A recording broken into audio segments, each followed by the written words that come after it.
بسم اللہ الرحمن الرحیم۔ السلام علیکم۔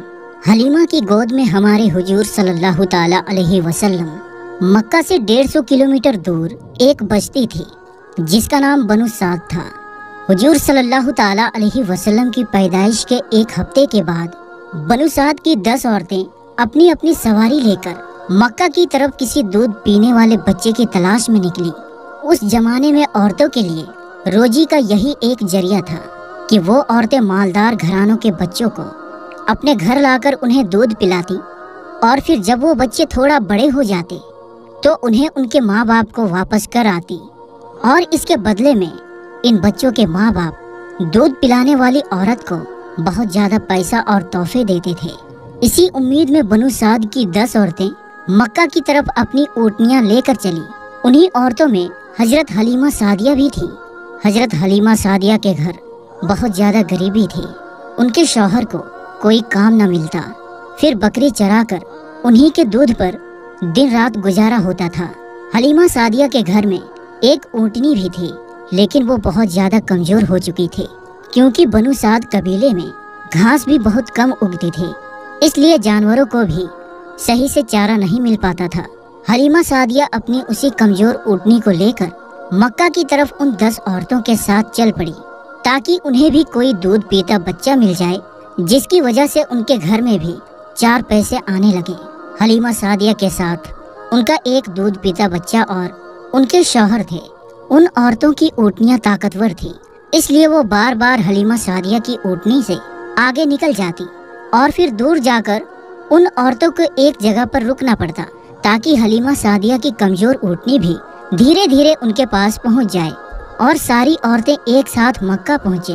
ان عورتوں کو بار بار حلیمہ سعدیہ کے لیے رکنا پڑتا تھا، اس لیے آخر ان عورتوں نے حلیمہ سعدیہ سے کہا کہ اے حلیمہ، تمہاری وجہ سے ہمیں بار بار رکنا پڑتا ہے، دھوپ بھی بہت تیز ہے، اس لیے اگر تم اجازت دو تو ہم نکل جائیں اور تم دھیرے دھیرے اپنی اسی اونٹنی سے آتی رہنا۔ حلیمہ سعدیہ بیچاری اس وقت کیا جواب دیتی؟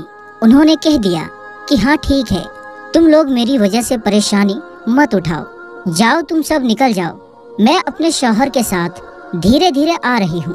2 دن سفر کے بعد یہ 9 عورتیں پہلے ہی مکہ پہنچ گئی، اور مکہ میں جتنے بھی مالدار گھرانے تھے ان کے گھروں سے کوئی نہ کوئی دودھ پینے والا بچہ لے لیا۔ روایتوں میں آتا ہے کہ یہ 9 عورتیں سب سے پہلے ہمارے حضور صلی اللہ تعالی علیہ وسلم کے گھر آتی، لیکن جب معلوم ہوتا کہ اس بچے کا باپ نہیں ہے اور یہ بچہ یتیم ہے تو وہ اسے لینے سے انکار کر دیتی اور کہتی، ارے ہم اتنی دور سفر کر کے اس لیے آئے ہیں تاکہ بچے کے باپ سے ہمیں کچھ پیسے اور خرچہ مل جائے، یہ بچہ تو یتیم ہے، اس سے ہمیں کیا ملے گا۔ اس لیے ساری عورتوں نے ہمارے حضور صلی اللہ تعالی علیہ وسلم کو لینے سے انکار کر دیا اور مکہ کے مالدار بچوں کو لے کر چلی گئی۔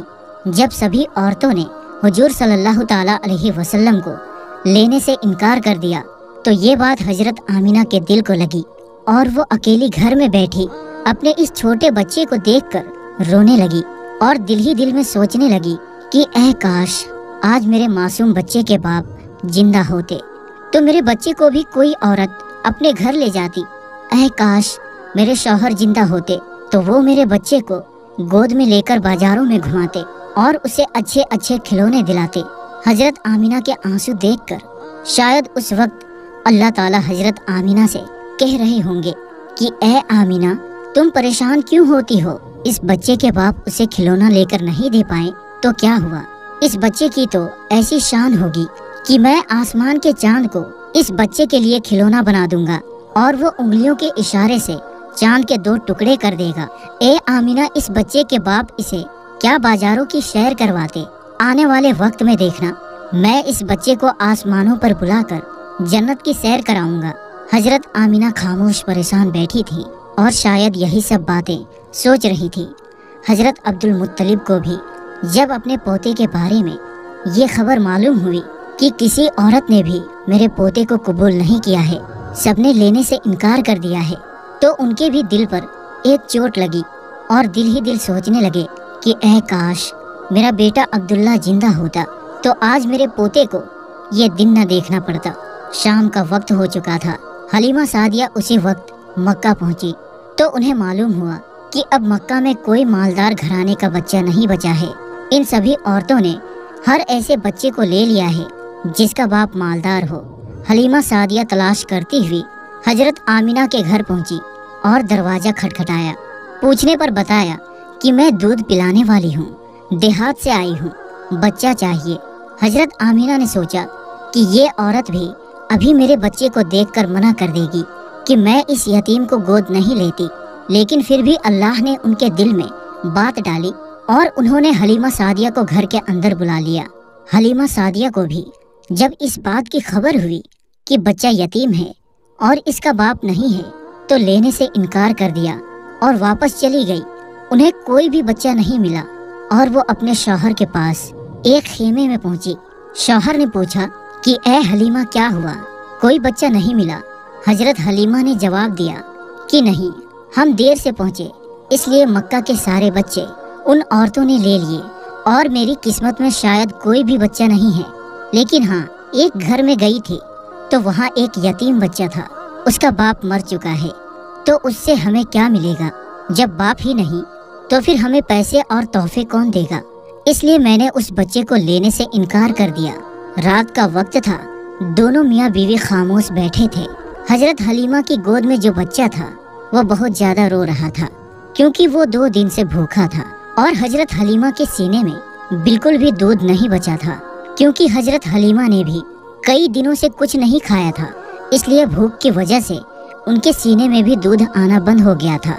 اچانک خاموشی توڑتے ہوئے ان کے شوہر نے اپنی بیوی حلیمہ سے کہا کہ اے حلیمہ، ویسے بھی ہمیں کوئی بچہ نہیں ملا ہے اور ہم اتنی دور کا سفر کر کے مکہ آئے ہیں، کل صبح ہمیں واپس جانا ہے، اس لیے میں مناسب سمجھتا ہوں کہ تم جاؤ اور اسی یتیم بچے کو لے کر آؤ۔ چلو ہمیں کچھ پیسے نہیں ملیں گے تو کیا ہوا، کم سے کم اللہ کی طرف سے کچھ ثواب ہی ملے گا کہ ہم نے ایک یتیم بچے کو پالا۔ خالی ہاتھ گھر لوٹتے ہوئے مجھے اچھا نہیں لگ رہا ہے۔ حضرت حلیمہ نے کہا کہ بات تو آپ صحیح کر رہے ہو، ٹھیک ہے میں ابھی جا کر اس بچے کو لے آتی ہوں۔ اور پھر حضرت حلیمہ بی بی آمینہ کے گھر پہنچی۔ یہ دیکھ کر حضرت آمینہ بہت زیادہ خوش ہوئی کہ چلو میرے بچے کو کسی عورت نے قبول تو کیا۔ حضرت حلیمہ فرماتی ہیں کہ ذرا مجھے وہ بچہ تو دکھلاؤ۔ حضرت آمینہ نے زمین پر لیٹے ایک بچے کی طرف اشارہ کر دیا۔ اس وقت حضور صلی اللہ تعالی علیہ وسلم کے اوپر ایک کپڑا پڑا ہوا تھا۔ حضرت حلیمہ نے جیسے ہی وہ کپڑا ہٹا کر ہمارے حضور کا چہرہ دیکھا تو ان کا دل دھک سے ہو گیا۔ حضور صلی اللہ تعالی علیہ وسلم نے مسکراتے ہوئے حضرت حلیمہ کی انگلی پکڑ لی۔ ایسا خوبصورت بچہ اور اس کی اتنی پیاری سی مسکراہٹ دیکھ کر حضرت حلیمہ خود پر قابو نہ کر سکی اور اس بچے کو گود میں اٹھا کر سینے سے لگا لیا اور اسے پیار کرنے لگی۔ بچے کو سینے سے لگاتے ہی حضرت حلیمہ کو ایسی ٹھنڈک محسوس ہوئی کہ جو انہیں ساری زندگی میں نہیں مل سکی۔ پھر حضرت حلیمہ نے کہا کہ میں اس بچے کو ضرور لوں گی۔ حضرت آمینہ نے خوش ہو کر عبد المطلب کو بلوایا اور کہا کہ ایک عورت بچے کو لینے آئی ہے۔ یہ سن کر عبد المطلب بھی خوش ہوئے اور جلدی سے گھر پہنچے۔ حضرت حلیمہ سے پوچھا کہ تو کس قبیلے سے ہے؟ تو انہوں نے جواب دیا کہ بنو سعد سے ہوں۔ پھر پوچھا کہ تیرا نام کیا ہے؟ تو فرمایا کہ میرا نام حلیمہ سعدیہ ہے۔ یہ سن کر حضرت عبد المطلب نے خوش ہو کر کہا کہ واہ بھائی واہ، نیکی اور سادگی ایک ساتھ جمع ہو گئی۔ انہوں نے حضرت حلیمہ کی تعریف کی اور پھر فرمایا کہ تم میرے بچے کو لے جا سکتی ہو۔ حضرت حلیمہ جب بچے کو لے کر آگے بڑھنے لگی تو رک کر آمینہ سے کہا کہ اے آمینہ، میں دیہات میں رہنے والی ہوں، میں نے آج تک اس جیسا خوبصورت بچہ دیہاتوں میں نہیں دیکھا۔ حضرت آمینہ نے کہا کہ اے حلیمہ، تم دیہات کے رہنے والی ہو اور میں شہر کی رہنے والی ہوں، میں نے آج تک اس جیسا بچہ شہروں میں نہیں دیکھا۔ حضرت عبد المطلب پاس کھڑے تھے، انہوں نے کہا کہ اے حلیمہ، تم نے دیہات میں ایسا خوبصورت بچہ نہیں دیکھا، اور اے آمینہ، تم نے شہروں میں ایسا خوبصورت بچہ نہیں دیکھا، اور میں ملکوں کا سفر کیا کرتا ہوں، میں نے ملکوں میں ایسا خوبصورت بچہ نہیں دیکھا۔ اگر اس وقت حضرت جبریل موجود ہوتے تو شاید وہ یہ کہتے کہ اے حلیمہ، تم نے دیہاتوں میں ایسا خوبصورت بچہ نہیں دیکھا، اور اے آمینہ، تم نے شہروں میں ایسا خوبصورت بچہ نہیں دیکھا، اور اے عبد المطلب تم نے ملکوں میں ایسا خوبصورت بچہ نہیں دیکھا، اور میں جبریل ساری دنیا کا چکر لگاتا ہوں، میں نے ساری دنیا میں ایسا خوبصورت بچہ نہیں دیکھا۔ اور اگر اس وقت اللہ تعالیٰ سے کوئی پوچھتا تو شاید اللہ تعالیٰ فرماتے کہ میں اس بچے کا پروردگار، میں ساری دنیا کا مالک، بادشاہوں کا بادشاہ، میں اس بچے کی قسم کھا کر کہتا ہوں کہ میں نے ساری مخلوق میں اس بچے جیسا خوبصورت کسی کو پیدا نہیں کیا۔ حضرت حسان نے ہمارے حضور صلی اللہ تعالیٰ علیہ وسلم کی تعریف کرتے ہوئے ایک بار فرمایا تھا کہ اے ہمارے حضور صلی اللہ تعالیٰ علیہ وسلم، آپ سے زیادہ حسین میں نے کسی کو نہیں دیکھا، اور آپ سے زیادہ خوبصورت انسان کسی عورت نے نہیں پیدا کیا۔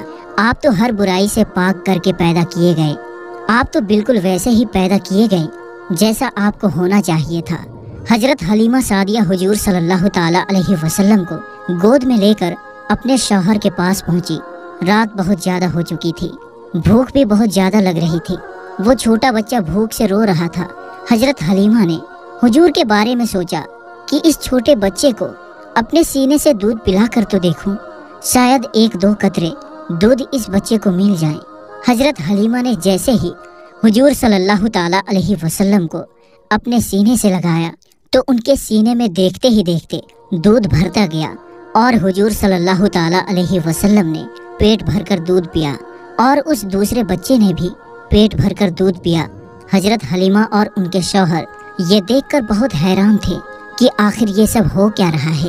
پھر حضرت حلیمہ نے اپنے شوہر سے کہا کہ آپ یہ برتن لو اور باہر ہماری جو اونٹنی کھڑی ہے اس کے تھنوں میں جا کر دیکھو، شاید تھوڑا بہت دودھ نکل آئے تاکہ ہم لوگ بھی کچھ دودھ پی لیں اور اپنی بھوک مٹا سکیں۔ شوہر برتن کو لے کر باہر اس کمزور اونٹنی کے پاس پہنچے تو دیکھ کر حیران رہ گئے کہ اس اونٹنی کے تھن دودھ سے بھرے ہوئے تھے۔ انہوں نے اس کا دودھ نکالنا شروع کیا اور پورا برتن بھر لیا۔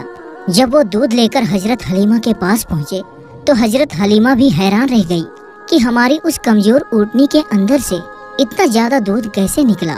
شوہر نے جواب دیا کہ اے حلیمہ، مجھے تو لگتا ہے کہ اس یتیم بچے کے ساتھ اللہ کی کوئی خاص مدد ہے، اس لیے ہمارے ساتھ ایسے ایسے عجوبے ہو رہے ہیں۔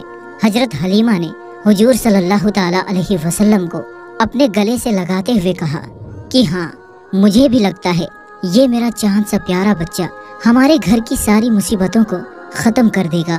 سبھی لوگ دودھ پی کر سو گئے۔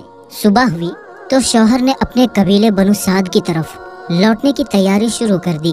وہ 9 عورتیں پہلے ہی جا چکی تھیں اور بہت دور نکل چکی تھی۔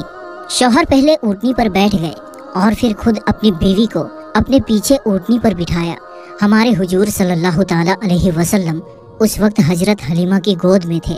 ان کے شوہر اونٹنی کو بار بار کھڑا کرنے کی کوشش کر رہے تھے، لیکن وہ اٹھنے کا نام ہی نہیں لے رہی تھی۔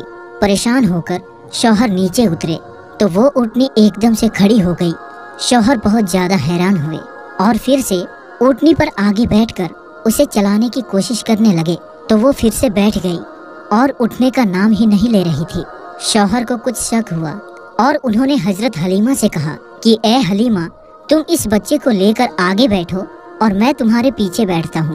حضرت حلیمہ حضور صلی اللہ تعالیٰ علیہ وسلم کو لے کر جیسے ہی آگے بیٹھی تو وہ اٹھنی اٹھ کر کھڑی ہوئی اور اس نے زمین پر سر رکھ کر 3 بار سجدہ کیا اور اللہ کا شکر ادا کیا کہ تو نے مجھے حضور صلی اللہ تعالیٰ علیہ وسلم کی سب سے پہلی سواری بنا دیا۔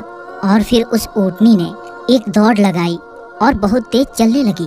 حلیمہ سعدیہ اور ان کے شوہر حیران تھے کہ یہ تو وہی اونٹنی ہے کہ جسے لے کر ہم آئے تھے اور جو چلنے کو ترستی تھی، اب اسے کیا ہو گیا ہے کہ یہ اتنی تیز دوڑ رہی ہے۔ کچھ ہی وقت گزرا کہ اس اونٹنی نے دوڑتے ہوئے ان 9 عورتوں کو پا لیا اور تیزی سے چلتے ہوئے ان کے پاس سے گزری تو ان عورتوں نے حیرانی سے پوچھا کہ اے حلیمہ، کیا تم نے سواری بدل دی ہے؟ تو حضرت حلیمہ نے جواب دیا کہ میں نے سواری نہیں بدلی، بلکہ اس سواری کا سوار بدل چکا ہے۔ سب سے پہلے حلیمہ سعدیہ ہی اپنے محلے بنو سعد میں پہنچی۔ حضرت حلیمہ سعدیہ فرماتی ہیں کہ اس دن میرے پورے محلے سے گلابوں کی خوشبو آ رہی تھی۔ سارے محلے والے حیران تھے کہ آخر یہ خوشبو کہاں سے آ رہی ہے۔ یہ اللہ کی طرف سے ہمارے حضور کا اس قبیلے میں استقبال ہو رہا تھا۔ تو میرے دوستو، آج کی اس ویڈیو میں بس اتنا ہی۔ ہم ملتے ہیں پھر ایک نئی اور اچھی ویڈیو کے ساتھ۔ تب تک کے لیے السلام علیکم، اللہ حافظ۔